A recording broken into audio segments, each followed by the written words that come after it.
Kakampi ng bayan. Kasangga ng masa.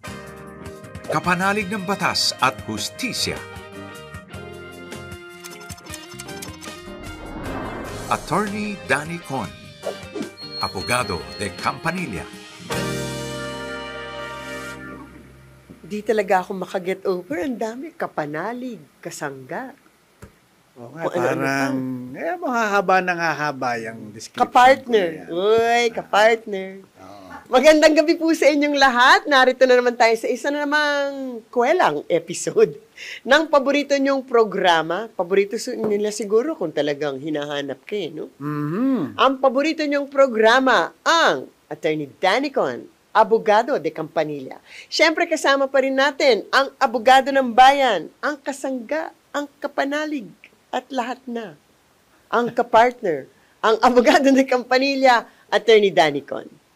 Maraming salamat sa iyo, Attorney Gabby. Sweetie pie. Ano ba? Nawawala naman ako ng ano dito. At sa ating mga kababayan, walang sawang sumusubaybay sa ating palatuntunan sa Facebook, sa YouTube Live, yung pong nagte-text, sa Signal 101. sa Signal 101. Magandang gabi po sa inyong lahat. At syempre, on behalf of Maring Yao, di ba? Ay, ang kasama ko ngayon, ang asawa de Campanilla. de Campanilla. Asawa de Campanilla. Di mag-asawang de Campanilla na tayo ngayon. Oo nga, ang mag-asawang de Campanilla. Uy, magandang title. Ang mag-asawang de Campanilla. So habang pinag-iisipan po niya yan, dito po sa ating programa, tuloy-tuloy ang ating misyon na magbigay ng mga payong legal, pag-usapan ng mga batas na may kinalaman sa mga personal nating buhay, ang ating mga relasyon at iba-iba pa. Dahil sa panahon ngayon, talagang napaka-importante na may alam po tayo tungkol sa batas. Alam niyo naman, ignorance of the law excuses no one from compliance therein. Oh, di ba? Sige nga, Tagalogin mo nga yan. Bawal ang walang alam. Makisali po kayo sa aming usapan. Bukas ang ating himpilan para sa mga katanungang legal at usaping batas. Tumawag lang sa mga numero na makikita nyo sa ating screen. Sa mga Globe users, ang number po ay 0954-310-0331. At para sa mga matatalino, ang mga smart users, di ba? Sa 0961-770-8807. Pwede din po kayo mag-message sa Facebook page ng TVUP. Nako, parang nandun na naman tayo uli sa joke time. Joke time. O, may baon ka ba today? Parang knock-knock. Ay, knock-knock. Who's there? Notary. Ba, notaryo na naman. Notary who? Not a single day goes by without me thinking of you, sweetie pie. Ano, sweetie pie? Parang nagyayanig ako tayo sinasabi mo yung sweetie pie. Ano ba? Parang hindi naman knock-knock joke yan. Para ng pick-up line Ay, yan, oo no? nga. Nako, sorry po. Kasi sa bahay namin yun ang tawag ko sa kanya. Sweetie pie. Ano ba? Iba naman yung pambahay. Ano ba? Sweetie pie. Parang nawawala naman ako ng ano dito. Pambahay. Attorney nga, di ba? Abogado de Campanilla. Biglang sweetie pie na lang. Pag ako lumabas dito at sweetie pie tawag sa akin ng mga tao, makikita mo sa akin. Biglang may tumatawag siya. Sweetie pie. Sweetie pie. Di ba? Kasalanan mo yan. Behave. Oh, ito na. Ngayon, Trabaho kung na gusto tayo. niya ng mas sweet pa, sweeting pie. Ano ba? Wag po kayong...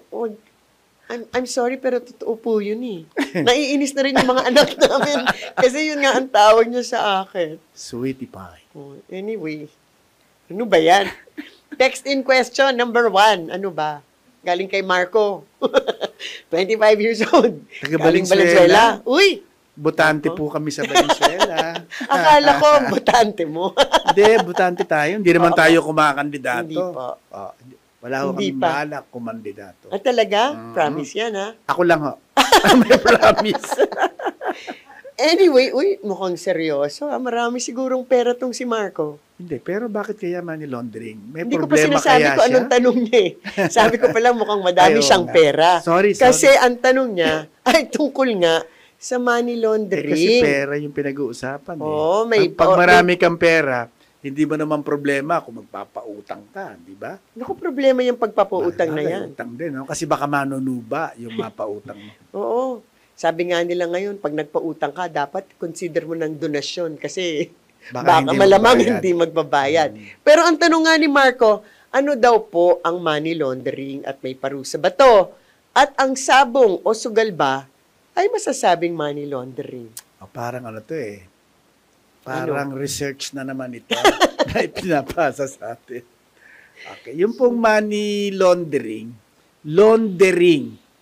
hindi, ano po bang naiisip nyo pagka nabanggit yung salitang launder? Naglalaba. Oo. Naglilinis. Nilalaba, nililinis. Ginagawang malinis ang madumi. Oo. Yun po ang ibig sabihin talaga ng money laundering. Yung pong perang galing sa maruming paraan ay lilinisin upang lumabas na ito ay galing sa malinis na paraan. Okay, yun po ang money laundering. Example po, halimbawa na ang pera ay galing sa pagbebenta ng droga. Okay, nagbebenta siya ng droga at yung pong pera ay napakalaki ng kanyang napagbentahan. Paano niya Milyon-milyon i-explain po sa yan. BIR? Aba. Paano i-explain sa mga kapitbahay? Di pa yung perang yon masama po pinanggalingan eh. Kasi droga. Kung i-allow po natin siya na magagastos lang niya na parang wala siyang kasalanan, di ma-i-encourage po naman ang pagbebenta ng droga. So, kinakailangang at madidiskubre. Di ba? Madidiskubre na marami siyang pera, saan niya nakuha yung perang yan? Okay, para po hindi niya man-launder yung perang yan, meron po tayong batas, yung anti-money laundering law. Diyan po, pag nagdeposito ka sa bangko, nagbukas ka ng account, at nagde-deposito ka ng cash, at yung cash na dinideposito mo ay malaki, Mga 10 million araw-araw. kinakailangan magtanong na ang bangko. Mga red flags yan. Okay, red flag yan. Saan ho nanggaling yung pera nyo? Okay, so They're required by law to ask. Yes, to ask. Kaligahin, 500,000 lang. Ang I think ang threshold ngayon 500,000. Basta po nagde-deposito kayo ng 500,000, kinakailangan pong makita, maipaliwanag sa bangko kung saan nanggaling po yung perang yon. Kasi nga baka ito ay galing sa masamang paraan, maiimbestigahan kayo. Ngayon, sabi diyan, yung po bang sabong usugal po ay masasabing money laundering? Sa rule, hindi naman po nagsugal kayo, money laundering na. Okay. Lalo pa kung ang isinabong naman ninyo, talagang pera nyo, di ba? Okay. Pero ito pong sugal ay maaaring magamit na paraan para ma-launder yung pera. Saan kayo nakakita? Pumupunta sa casino. Opo. Tapos ay bibili ng chips. Kasi po, ang pinantataya sa casino, hindi naman cash eh. Ang Kailangan bumili pinantataya ng po chips. dyan ay chips. Okay, bibili siya ng chips na ang halaga 10,000 piso. Tapos biglang paglabas niya, ang napanalunan niya 20 million. Saan ang galing yung 20 million? Sasabihin niya, nanalo po ako sa poker. Pero sa totoo lang, hindi naman siya nanalo, kundi binili niya ng may patong yung mga chips tong ibang mga nanalo. Parang alam na alam mo. Ay, kasi ano yan, it's an operation talaga na binamanmanan. Kung minsan yung mga, dati nga pag sweepstakes, di ba? Yung 6 na beses nang tumatama ng first prize sa Diba, sweepstakes. kaduda-duda. Oo. Tapos politiko pala. Okay. Kasi inaabangan nila yung nanalo ng sweepstakes, the first prize. Binibili nila yung ticket. Kung ang panalo ng ticket ay 10 milyon, bibili niya ng 10,100,000.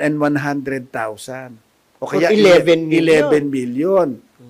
Sabihin niya, akin na yung ticket mo, ito na yung 11 million mo. Meron ka pang dagdag na 1 million. O di siya ngayon ang kukuha ngayon ng kukubra nung yung 10 million. Eh di malinis na yung 10 million. Bakit po? Cheque galing sa Philippine Charity Sweepstakes Office. Kapag ka po yun, diniposito mo sa bangko, alam na agad ng bangko. Saan nang galing to, nanalo po? So, nalinis niya na yung 10 Kaya million. biglang nalinis niya yung 10 million niya. Ayun po ang paraan para malinis Pag nagtanong yung ang bangko at ang mga kapitbahay, saan nanggagaling yung pera niya? Ay, nanalo. Nanalo po eh. Naku, pang-anim na panalo na niya ng first prize yan. Naku, napakaswerte po sa sugal kasi malas po sa asawa. Bakit? Hindi yun na kasabihan, di ba? Bakit naman kamalasan sa asawa biglang napuntang usapan? Ang maswerte daw sa sugal ay malas sa pag-ibig. Uy, pag-ibig naman pala, asawa kagad ang naisip mo. At ang maswerte sa pag-ibig, nakagaya ko, ay malas sa sugal. Kaya po ako ni sa bingo, dito ba tama? Maski sa raffle, hindi ako tumatama. Kasi maswerte naman po ako sa pag-ibig. Sa asawa? Sa asawa nga. Yung pag-ibig masyadong general, mahirap na. Kung saan-saan naman napupunta ang usapan. Ano ba? Yes. Text in question number 2. Galing kay Weng. 55 years old. Galing Alabang. Kakainis ha? Nako, medyo galit po ang asawa ko. Maswerte. Malas sa pag, ano ba? Nako, maraming himas mamiyata. Sige. Ano? Pag siya nanggagaling, parang ang sama ng dating. Kapag po ba nakabili, ayan na naman, galit na naman ako Kapag po nakabili ng nakaw na kagamitan, maaari na rin akong makasuhan ba ng pagnanakaw? Opo. Galit ka rin. Opo. Galit-galit na rin lang kasi po, dapat hindi po kayo bumibili ng mga gamit na hindi nyo alam kung saan nanggaling. Okay? Halimbawa, biglang may pumupunta po sa inyo na nag-aalok ng isang kagamitan. Aba, baka po yung kagamitan na yan, nakaw. Kapag ka po nakaw yan, lalabag po kayo sa anti-fencing law. Dun sa anti-fencing law natin, nakalagay na kung dapat nalaman ninyo o may suspetsa kayo na ito ay nakaw, kayo ay maaari na rin makasuhan. Dapat nagsuspetsa po kayo kasi hindi naman yung kilala yung nag-aalok o tapos wala naman siyang pinakikitang resibo kung saan niya nabili yung kagamitan. Pero po, kung ang nag-aalok sa inyo kapitbahay nyo, nakita nyo na merong microwave yung kapitbahay nyo, tapos sabi ng kapitbahay mo, baka gusto mong bilhin tong luma akong microwave kasi papalitan ko ng bago. It turned out, yung palang i-deliver sa'yo ng kapitbahay mo, nakaw. Ay, hindi po kayo makakasuhan. Kasi, wala po kayong, meron po kayong karapatang hindi magsuspetsa na nakaw yung binibili nyo. Kasi ito naman ay kapitbahay nyo. At alam nyo may microwave siyang luma. Pero pag biglang may sumulpot, Apo. merong iPhone 16 Pro Max at binebenta ng 3,000, madali. Para mabilisan. Opo. Dapat dun pa lang, nagsususpetsa na kayo na malamang nakaw.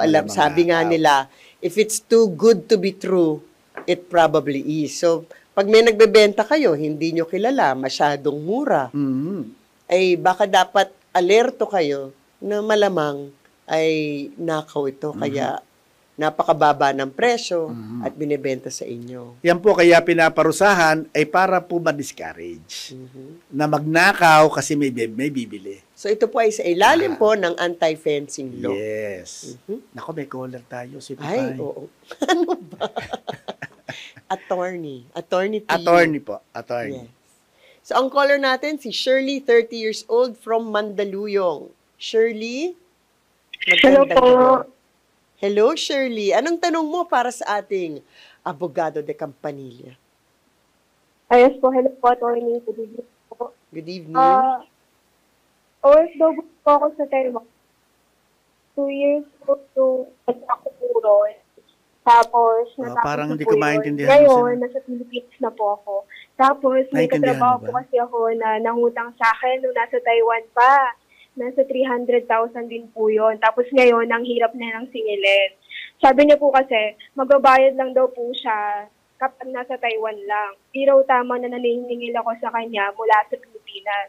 Bali po, attorney, makatarungan po ba yun? O kung kahit nasa Pilipinas ako, pwede ko pa rin po siyang singilin.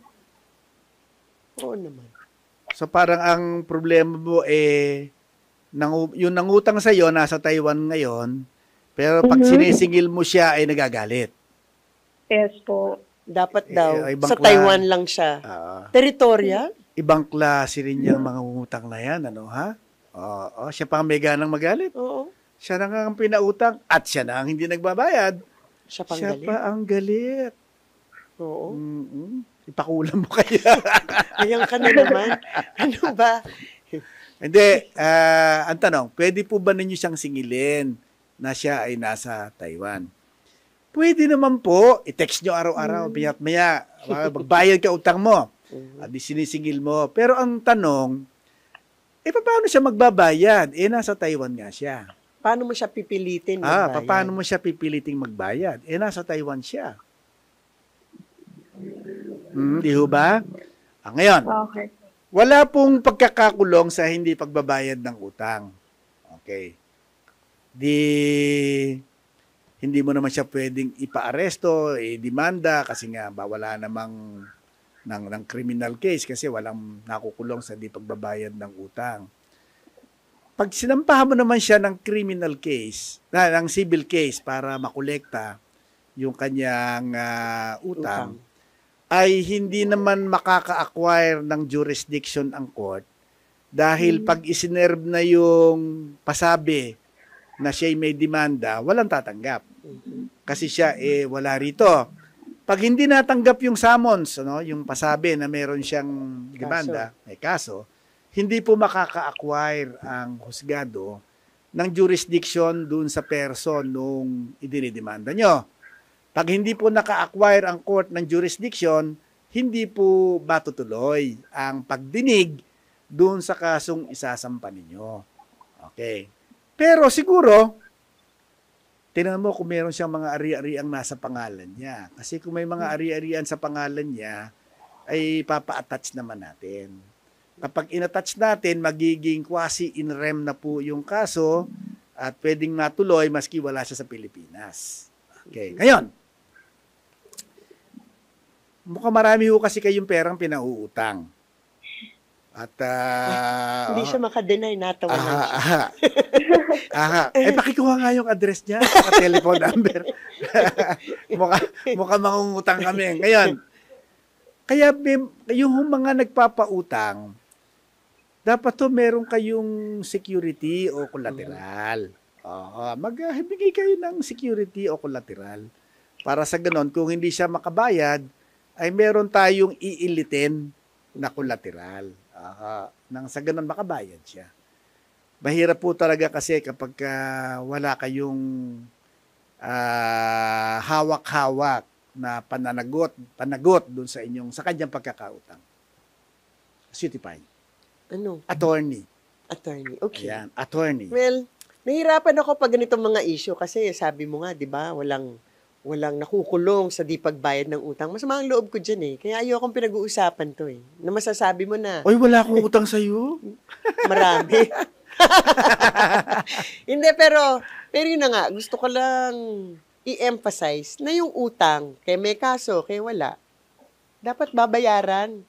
Kasi yung taong inutangan ninyo, parang biktima din ako, di ba? Yung taong inutangan ninyo, pinaghirapan din yung pera na magandang loob niya na pinautang sa inyo. Lalo na kung meron kayong kwento na kailangan nyo ng pera kasi nangailangan kayo, tapos mabait yung kaibigan nyo, pinautang kayo. Ngayong, di ba, meron ngang meme ngayon na nag-go around na ang unang-una na ang utang dapat donasyon. Pangalawa, parang nauusod daw ngayon na yung inutangan, parang sila pa nga ang galit Sila pa galit eh. Pag inaano na, pag nire-request na kung pwedeng magbayad ng utang. Pero whether or not it is punishable by law, ang utang po dapat bayaran. Kung naging mabait sa inyo ang inyong kaibigan, pinautang kayo, well, return the favor, ibalik nyo lang ang nararapat na ibalik. Hmm? Parang may hugot eh. No? Hmm? Oo nga eh. Iba talaga pag ikaw ang nagsasabi niyan. Ano? Nang ano? Na magbayad ng utang. Oo nga. Diba? Bakit? Kung ikaw, paano mo sasabihin? Parang pag ako nagsasabi, parang ayaw nila magbayad eh. Hindi rin naman ako nababayaran. Kaya hindi na ako magpapautang. Sige. So maraming salamat sa'yo. Sana ay magbayad na ang kaibigan mo. Yan. Sana po. Alam mo ba kung anong tawag doon sa mga taong ayaw magbayad ng utang? Ano? Balasubas. Balasubas. At manunuba. Manunuba. Manunuba. Yan, word for the day. So maraming salamat. Kung meron kayong katanungan, tumawag ulit. Akala ko tapos na tayo. Hindi pa. Meron pa tayong isang text-in question. Thank you po. Thank you, Den. Ngayon naman, meron tayong text-in question galing kay Rodney, 25 years old, galing Alfonso, Cavite. Attorney, ano po ang proseso sa pagpapapalit ng pangalan at apelyido? Okay. Hatiin natin sa dalawa, no ha? Correct. Yung first name at saka yung last name. Doon po sa first name, kung ayaw ninyo yung inyong pangalan, dahil hindi naman, kumbaga hindi na uso, yung, paano kung Tekla ang kanyang pangalan. Okay ng tekla, wag lang teklado. Baka ayaw ninyo.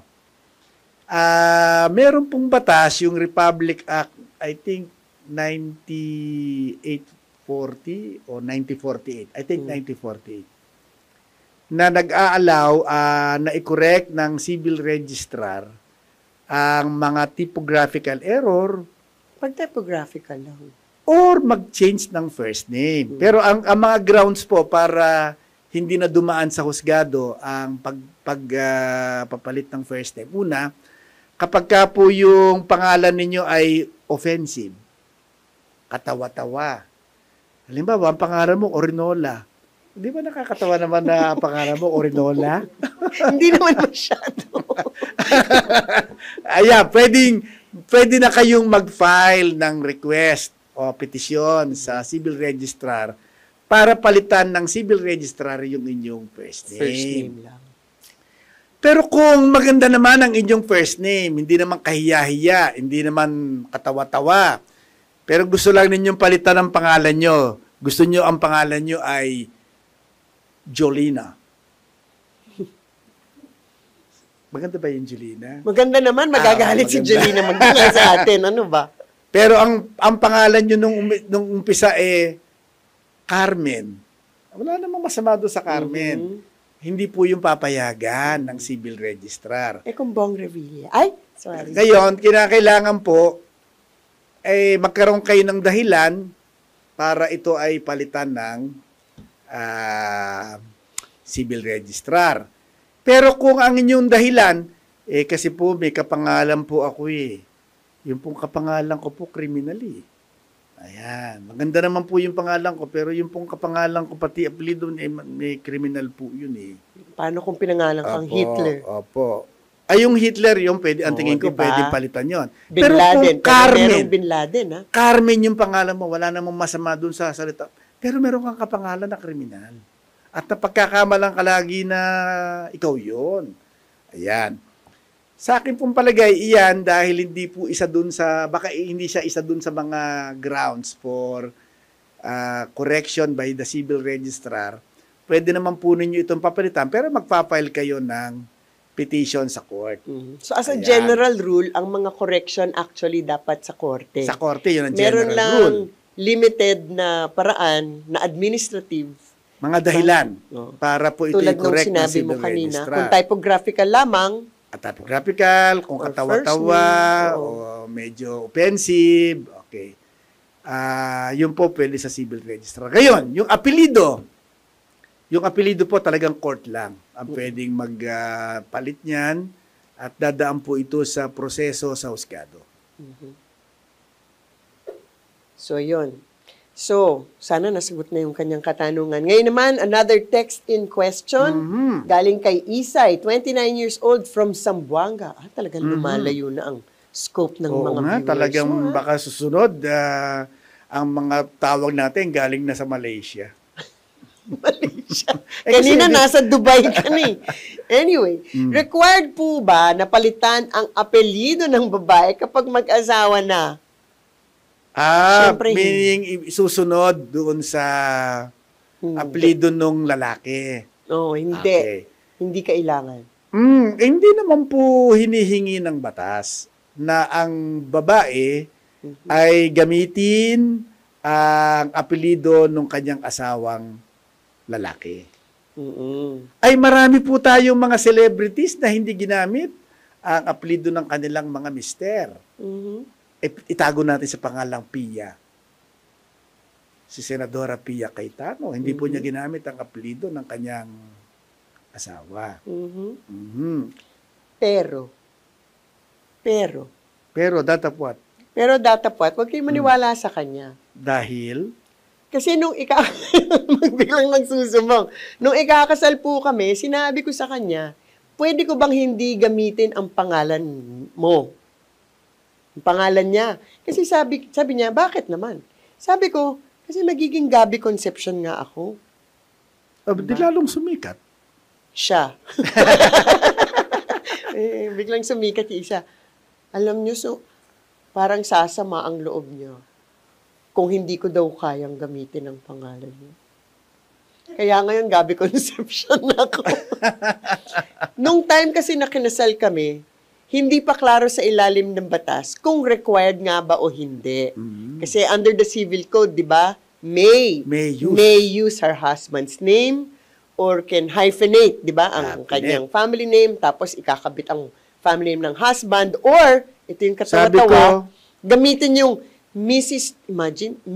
Danny Concepcion, katawa-tawa. Di sabi ko sa kanya, parang hindi pa, wala pang interpretation ng Korte Suprema kung kailangan nga o hindi. Sabi ko, tayong maging test case, di ko gagamitin ang pangalan nyo. Ayun nyo. Sabi ko, i-hyphenate mo na lang, Roldan Concepcion. Pero Maria Gabriela Roldan Concepcion, yung opisina ang nag-complain. Napupuno daw, kalahati daw nung papel, pangalan lang niya. So, naging Gabby Concepcion. Sobrang haba. Sobrang haba. Oo. Pero ngayon, klaro na, kasi nagkaroon ng desisyon ng Korte Suprema na nagsasabing hindi required. Kaya naman, ako naniwala na mahal mo ako si Tia. Imagine, no? Talagang attorney Gabby Concepcion. Okay, tama? Tama na, okay na. Tapos na yun eh. 4 na nga anak natin. Ano ba? 4. So in any case, kung bago na naman kung saan mapunta ang usapan, sa mga nag-text, nag-comment sa aming Facebook page, abangan nyo na lang po mga susunod nating episode. Baka ang mga tanong or ang mga comment ninyo ang magiging topic natin at pag-uusapan dito sa programa niya. Ayan, wala na naman po tayong panahon sa mga nanood po sa atin, sa YouTube Live, sa Signal 101, yung po mga nag-text o tumawag. Maraming salamat po sa inyo at abangan ninyo kami sa susunod naming episode para masagot po namin ang inyong mga katanungang legal at mga problemang may kinalaman sa batas. Well, wow, bilis ng panahon, ano? Oo nga. Well, maraming salamat po sa pagtangkilik at tolerating my presence here today. No, anong tolerate? Hindi naman tolerate ang tawag doon. Ano? Anong tawag? Enjoyment. Oh, enjoyment. Okay. Kita mo naman, ha? Well, ako po ang inyong lingkod. parang kiniling naman. Ako po si Attorney Gabby Concepcion. Tandaan nyo, the attorney, not the artista. At ako naman, ang inyong abogado de Campanilla, Attorney Danny Con. Hanggang sa muli, ito po ang Attorney Danny Con, abogado de Campanilla.